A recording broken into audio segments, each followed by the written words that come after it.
All right, so today we're going to talk about Hume's skepticism from an inquiry concerning human understanding. And so Hume is kind of a foil to Descartes, where Descartes really focused on the mind and how we have these innate, clear, and distinct ideas. Hume is basically saying it's a little bit more complicated than that, and it's not as clear and distinct as we think. So with Hume, he was really focusing on the importance of experiences when it comes to knowledge. So his general theory is that we don't have these perfect, clear, innate ideas or intrinsic ideas or a priori ideas, but it's more about having these experiences that we kind of make sense of through our minds, and then that forms an idea. So he first, just at the beginning of the section, he talks about, when in the skepticism section, he talks about how we have differing kinds of perceptions. And so this is kind of an agreement with Descartes, where we have these two different kinds of perceptions that come from the mind and then that come from the body or the senses.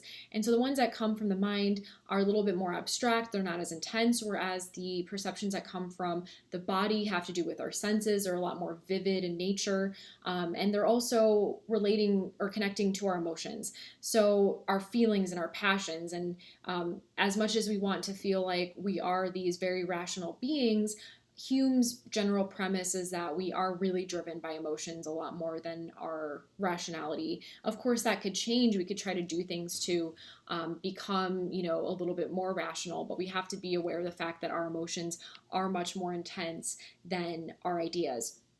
So with the perceptions that come from the mind, right, there are two main ones. And so the first category are our ideas or our thoughts, right? They're more intellectual. They have to do more with reason and like geometry and math and science and those kinds of disciplines and those kinds of ways of thinking.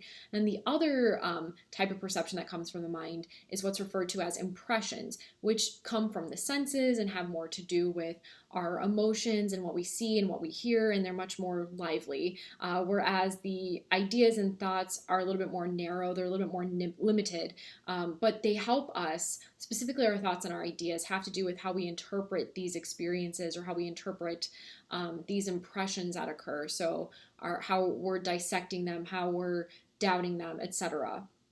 And so in order to make sense of these impressions that we have, that we're understanding through our minds and the formation of these ideas, Hume refers to three different types of ways that we connect ideas to one another.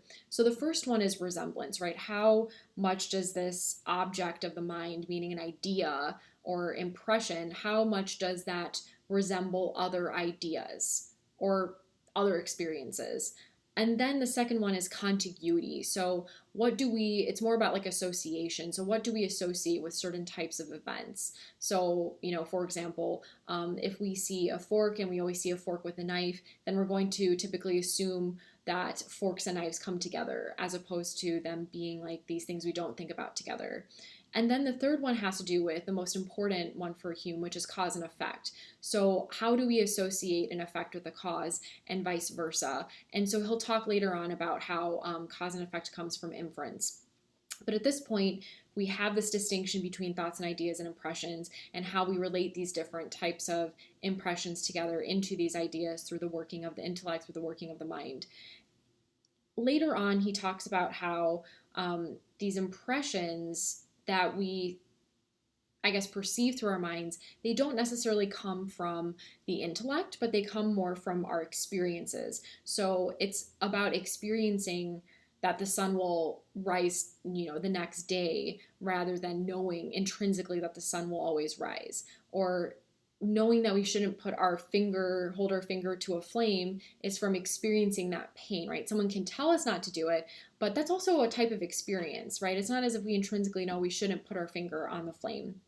So in this section on skeptical doubts, he really delves into human reason. And so what is human reason? What is the source of our reasonings?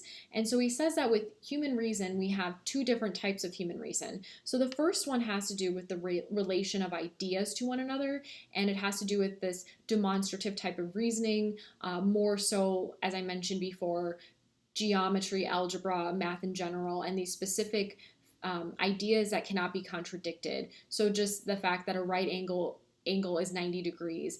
And so these specific truths that can be proven, that can be understood by the mind, that we don't necessarily have to experience. But the other one that he's more interested in, which I think is also just more interesting in general, has to do with the reasonings that the second type, which is matter of fact, as he says, matter of fact.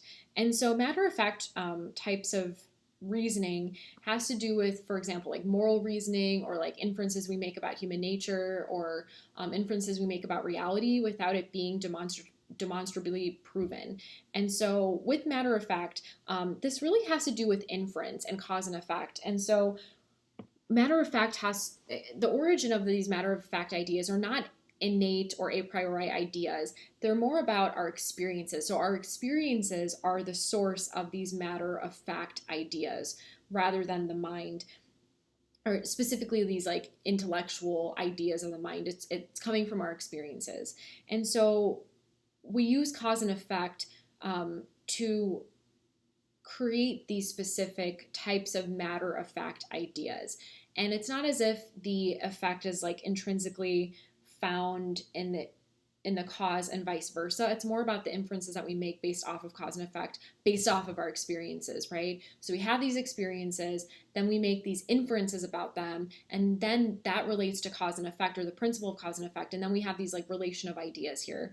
And so with understanding cause and effect, it's again not this intrinsic connection that exists, but it's more about how we assign the meaning to that connection between two different experiences or two different types of objects.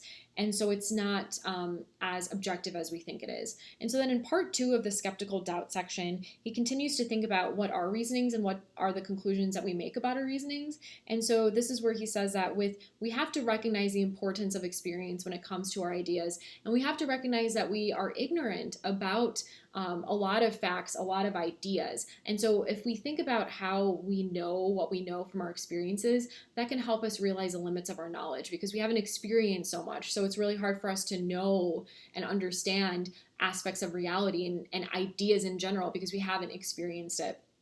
And so we have to accept our ignorance, and we have to recognize that our experiences help us make sense of the world. It's not just the mind, like a disembodied mind working. And he uses the example of bread. So we see and we sense bread as, this like brown object that can be, a loaf or rectangular or square shaped or something.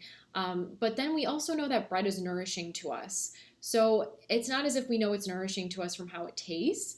It's not as if we can smell the nourishing qualities of it. And as Hume says, the special qualities of it, the secret powers of bread. So it's more about our senses and reasoning and our experiences all coming together for us to understand that this is a piece of bread and it has its nourishing qualities. And so it helps us understand how other types of bread, right? It helps us identify other objects as bread as well. So it's our senses, it's our reasoning, and it's our experiences all coming together that help us identify the piece of bread as the piece of bread, and specifically as this nourishing type of food. So it's all of those coming together. Most importantly, it's our experiences, and our experiences are the foundation of our ideas. It's not as clear and distinct as we think. It's not an intrinsic idea. So really contradicting Descartes' philosophy here about skepticism and this notion that we have these clear and distinct ideas. Hume is saying, no, it's all about experiences.